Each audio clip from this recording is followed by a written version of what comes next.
than would be in a death car.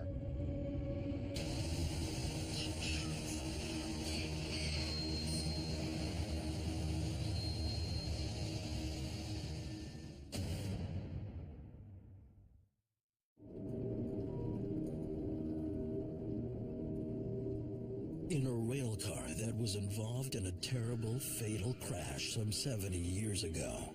You know, they inhale that steam. They caught on fire internally. There is a presence, a definite presence in that area. Carlo Zuzic, a ghost hunter with over 30 years' experience, and his team have succeeded in provoking a response from the victim's spirits. Now, in another haunted car, the spirits are gathering force and are acting out in more terrifying ways.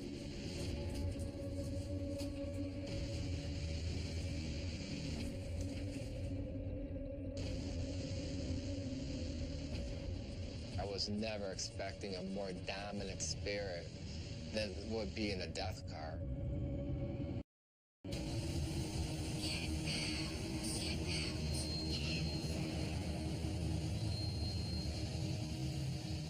We get back settled over here, we're trying to set things back up. I started to say something, and at that same time, you heard a woman's voice say, "Get out." This presence was strong, and you could definitely tell it was a woman. Chris was like, "Oh my God, did you hear that?" Carla was like, "Yeah," I said, "Get out." She wasn't happy. You could hear her making a statement, telling us to get out. And that spirit there is very dominant. That's out of control. And whatever's in there is pissed off, you know. It does not like people coming in its area. I mean, it's very protective of that train. Why? I don't have an answer for you.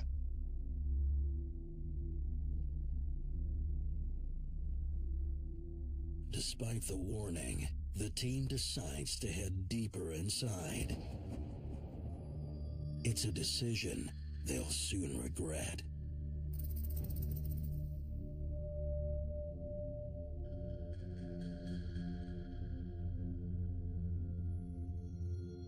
Chris has in front of him several different pieces of equipment. Spirit, if you can hear me, give us a sign. We're just asking simple questions. Who's here? What's your name? Why you're here? I goes, can you go over to Chris and touch any of his devices? And it got silent for a minute.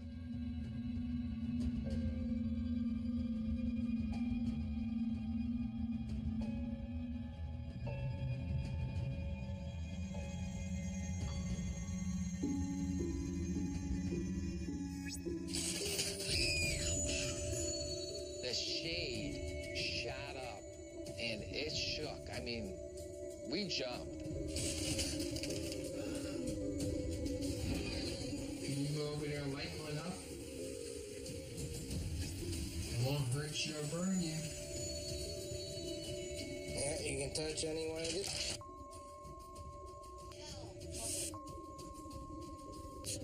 After the shade went up, you know, we're all just terrified, petrified. We wanted out of that train. Yeah, you can touch any one of these.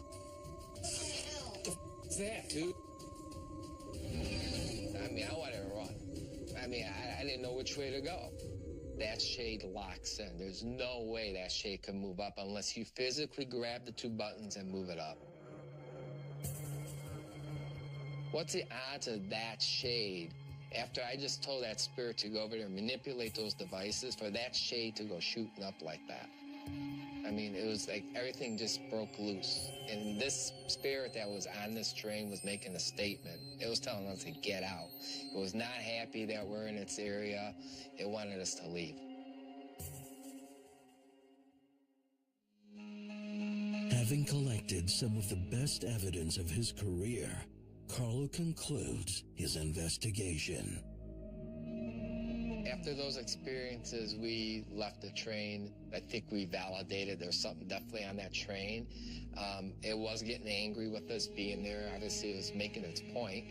So we decided to leave the train. Through the 300-plus investigations, this is the most active and frightening experience I've ever had. This location is extremely haunted. It's got a lot of activity there. Whatever is there was not happy. It wanted us out of that train. To this day, entities still haunt both the Death Car and the Baxter, terrifying those who dare to step on board.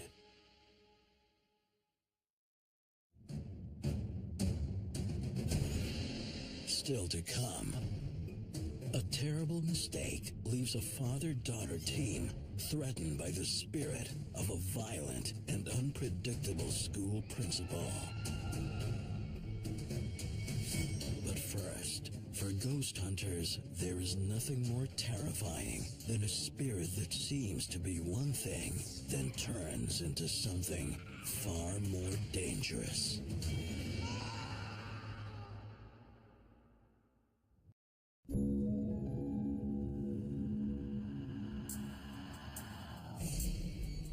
North Adams is the smallest city in Massachusetts, but this sleepy community is home to one of the most haunted houses in the United States.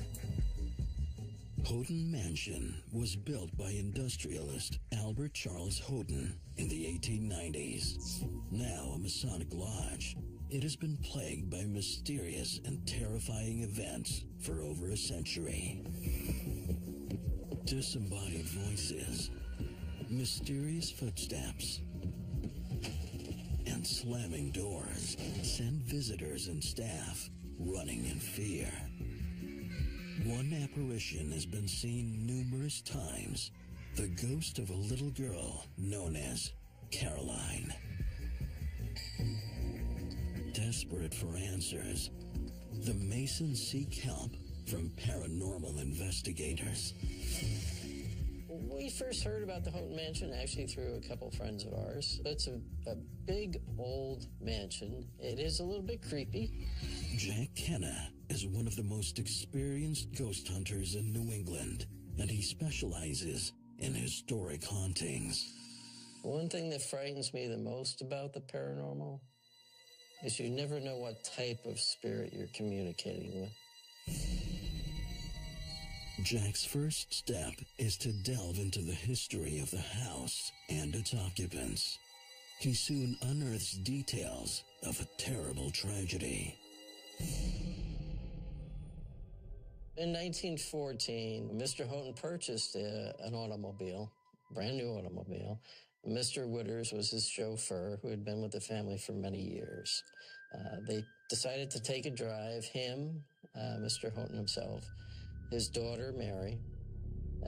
They took a drive to Vermont. The shoulder gave way, and the car went over the hill. It rolled over. It killed his daughter, Mary. Mr. Houghton died about a couple days later. It was said he died of a broken heart because of losing Mary. Mr. Witters, although the police and everybody else ruled it as strictly an accident, he was not at fault. He really felt he was responsible for this whole crash, the whole accident, Mary's death.